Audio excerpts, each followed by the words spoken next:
साथियों नमस्कार। पहलगाम की घटना को 10 दिन बीत चुके हैं। सरकार ने अभी तक क्या किया? क्या उन आतंकियों का सर काट के लाया गया? क्या उन आतंकियों को पकड़ लिया गया या फिर कोई और कार्रवाई की गई? एक एक करके यह बात जानने की कोशिश करते हैं कि सरकार ने अभी तक आखिर किया क्या है।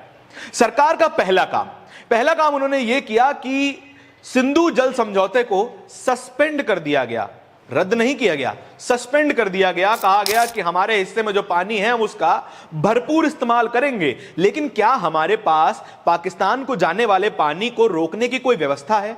कोई बैराज है, कोई डैम है जो कि पाकिस्तान की ओर बह रहे पानी को रोक सकता है? मीडिया, सोशल मीडिया पर तो खूब बवाल मचा कि पाकिस्तान भूखा मर जाएगा, पाकिस्तान प्यासा मर जाएगा, हाथ धोने तक का पानी उनको नहीं मिलेगा। लेकिन सच्चाई धरातल पर क्या है? पानी आज भी पाकिस्तान को मिल रहा है।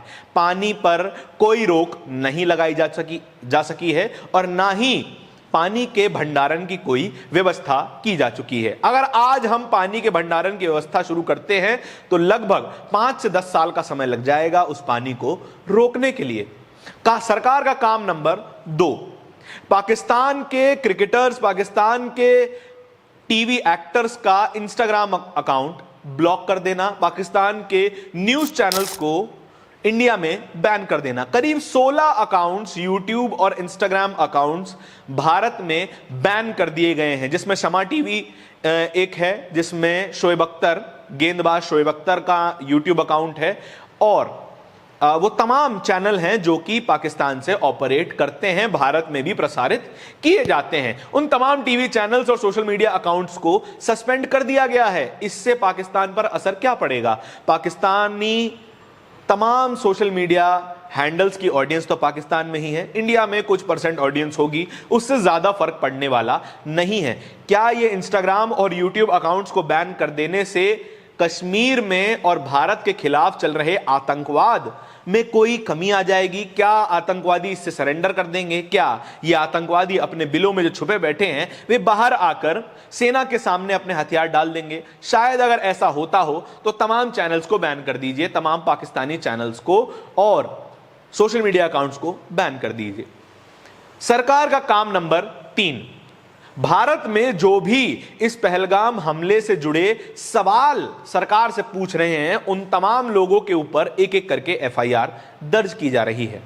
फोक सिंगर नेहा सिंह राठौर पे FIR हुई, प्रोफेसर मेड्यूसा पर FIR हुई, और तो और भारत का एक चैनल 4 PM को भारत में ही बैन कर दिया गया।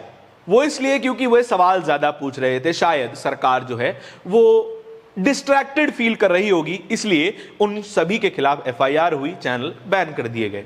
सरकार का काम नंबर 4, एक हाई लेवल मीटिंग बुलाई गई जिसमें अजीत डोभाल मौजूद थे, जिसमें सेना के चारों अंगों के चीफ मौजूद थे और उसकी तमाम फोटो ऑप भी आपको दिखाई दी, तमाम तस्वीरें दिखाई दी, एक म्यूट किया हुआ वीडियो दिखाई दिया जिसमें कहा गया कि सेना को फ्री हैंड दे दिया गया है। प्रधानमंत्री जो कि सेना के सुप्रीम कमांडर नहीं हैं, उनके द्वारा सेना को फ्री हैंड दे दिया गया है। भला प्रधानमंत्री के पास, अकेले प्रधानमंत्री के पास ये ताकत कहां से आती है कि वे राष्ट्रपति के रोल को अपना लें और सेना को फ्री हैंड दे दें? उस फ्री हैंड का नतीजा क्या हुआ? क्या उन आतंकवादियों को पकड़ लिया गया? क्या उन आतंकवादियों के बेसिस को उड़ा दिया गया, निस्तनाबूद कर दिया गया, मिट्टी में मिला दिया गया? सरकार का काम नंबर 5, जैसे यह पहलगाम का हमला हुआ, नरेंद्र मोदी एक विदेश यात्रा पर थे, देश वापस आए, एक मीटिंग करी और बिहार एक राजनीतिक रैली को संबोधित करने पहुंच गए, क्योंकि बिहार में चुनाव आने वाले हैं। वहां से खड़े होकर वे कहते हैं कि मिट्टी में मिला दिए जाएंगे वो तमाम आतंकी जो कि भारत के आम लोगों के ऊपर हमला करते हैं। क्या वे आतंकी मिट्टी में मिला दिए गए? इसी सवाल को आगे बढ़ाते हुए TMC सांसद महुआ मोइत्रा एक ट्वीट लिखती हैं 10 दिन बीत जाने के बाद। वे लिखती हैं, not one Pahalgam gunman hunted down in 10 days। एक भी उस आतंकी को पकड़ा नहीं गया है या उनका शिकार नहीं किया गया है जिन्होंने पहलगाम में गोलियां चलाई। Few Instagram accounts of Pakistani cricketers blocked. कुछ पाकिस्तानी क्रिकेटर्स और एक्टर्स के अकाउंट तो ब्लॉक कर दिए गए। Next level homeland security bye Amit Shah. Amit Shah की ये सराहनीय और एकदम मुस्तैद होमलैंड सिक्योरिटी का उदाहरण ये इस सिक्योरिटी को बता रही हैं। महबूबा मोइत्रा का ये सवाल पूछना जायज भी है। ये सवाल देश भर में कौन रहा है, देश भर के दिलों में कौन रहा है, जिन लोगों ने अपने अपनों को खो दिया, जिन लोगों के परिवार बर्बाद कर दिए गए, जिन महिलाओं के सुहाग उजड़ गए, जिन बहनों की राखियां उजाड़ दी गईं, वो बहनें, वो पत्नियां भी सरकार से शायद यही सवाल कर रही हैं कि आखिर कब उन आतंकियों को पकड़ा जाएगा, उनका शिकार किया जाएगा और एक के बदले 10 सर काट कर लाए जाएंगे।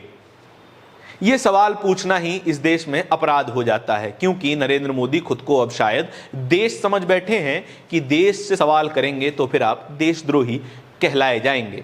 ये वही देशद्रोह का कानून है जो कि आज सवाल पूछने वालों पे लगाया जा रहा है, जिसके बारे में सुप्रीम कोर्ट कह चुका है कि ये गैर संवैधानिक है। आपके इस पूरी खबर के बारे में क्या विचार है, कमेंट सेक्शन में बताइएगा जरूर। और इसी तरह के वीडियोस और भी देखते रहने के लिए बोलता हिंदुस्तान को सब्सक्राइब जरूर कर लीजिएगा। बहुत बहुत धन्यवाद।